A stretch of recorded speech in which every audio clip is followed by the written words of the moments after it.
जय जगन्नाथ फ्रेंड्स केमिति अछंती समस्ते देखंतु सकाळ सकाळ दृश्य को एक्चुअली आज आम जाऊे माँ बिरजा पाखक जोटा अच्छी जाजपुर रे माँ बिरजा मंदिर को मध्य शक्तिपीठ भी कहुए आम भुवन रास्ता दे जाऊे तो बाटरे हनुमान मंदिर भी पड़ा आम बजरंगबाली दर्शन करवा तापरे जिबा।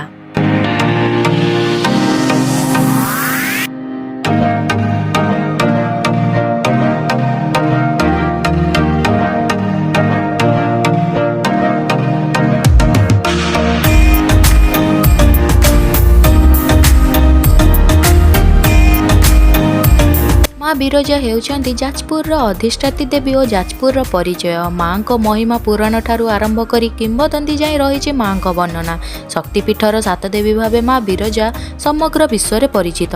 पुराण अनुसार ब्रह्मा जेतबले पापरू मुक्त होगापाई पूर्णदया बैतरणी नदी कूल यज्ञ करते सेतबले माँ से यज्ञकुंडर आविर्भाव हो निजक माँ बिरजा बोली परिचय देते।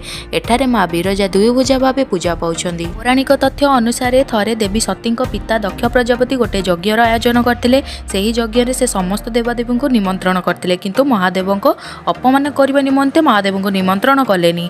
यह देखि माता सती स्वामी अपमान सह्य न करि से यज्ञकुंड में झास दे प्राण त्याग कले।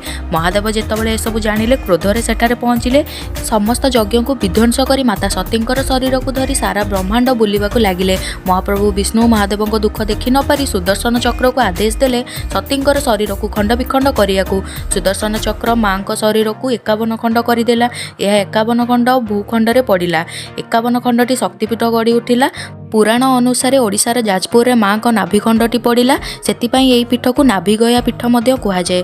आपण देखिपे ये हूँ माँ नाभि ये पड़ता। ये नाभिगया कुंड में पिंडदान हुए। यही पिंड भूतल को माने भूलोक को चली जाए। मंदिर चारिपाखे 4टी द्वार अच्छी से पश्चिम द्वारटी रहस्यमय अटे कारण यही द्वार आद्य कालू खोल जाए।